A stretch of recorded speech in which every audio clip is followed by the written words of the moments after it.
Good morning. This is great. Yeah, gives me hope for this civilization. People with bad hearts, when they understand that they have been hurting people, they will just continue. They will feel good about it. Yeah. People with good hearts, they will try to stop. Most of them will succeed.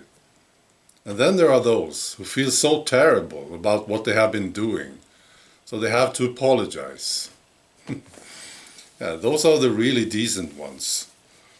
And here's one of them. His name is Michael Schellenberger. He's a climate activist. And he's an important guy, absolutely. He's been an activist for 20 years, an environmentalist for 30 years.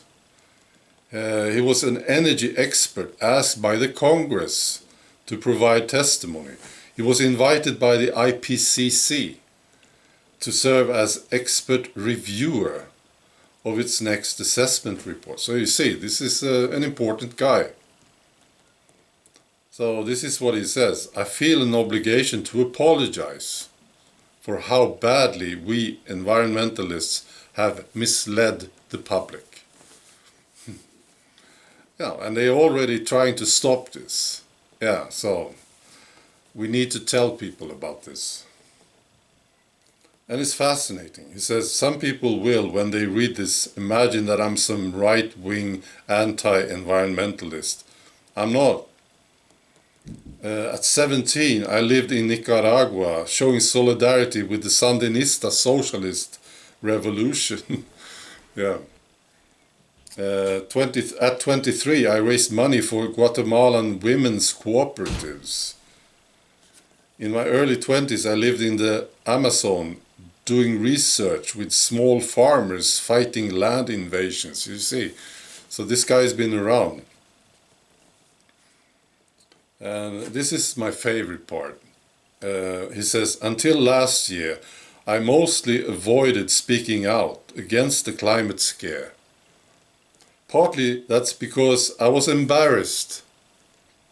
After all, I'm as guilty of alarmism as any other environmentalist. For years, I referred to climate change as an existential threat to human civilization and called it a crisis. But mostly I was scared. Yeah, I understand this. I remained quiet about the climate disinformation campaign because I was afraid of losing friends and funding. The few times I summoned the courage to defend climate science from those who misrepresent it, I suffered harsh consequences. So he was scared. So I mostly stood by and did next to nothing, as my fellow environmentalists terrified the public. And this is something that he's really feeling bad about this. I'm sure about it. He says, I even stood by as people in the White House and many in the news media tried to destroy the reputation and career of an outstanding scientist, good man and friend of mine, Roger Pielke Jr., a lifelong progressive Democrat and environmentalist. Yeah. Why did they do that? Because his research proves natural disasters aren't getting worse. So he's feeling terrible about this. Yeah, I would too. Yeah. Okay, so he's been silent for a long time, right? He's been just an observer, a spectator. But then, he says, last year, things spiraled out of control. Alexandria Ocasio-Cortez said, the world is going to end in 12 years if we don't address climate change. Britain's most high-profile environmental group claimed climate change kills children. The world's most influential green journalist, Bill McKibben, called climate change the greatest challenge humans have ever faced, and said it would wipe out civilizations.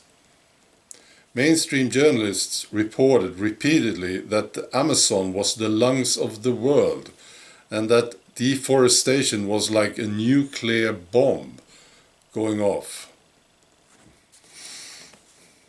As a result, half of the people surveyed around the world last year said they thought climate change would make humanity extinct. And in January, 1 out of 5 British children told pollsters they were having nightmares about climate change. Whether or not you have children, you must see how wrong this is. I thus decided I had to speak out. He's giving lots of facts about how this is not as they say it is. I'll just give you a few examples. Humans are not causing a 6th mass extinction.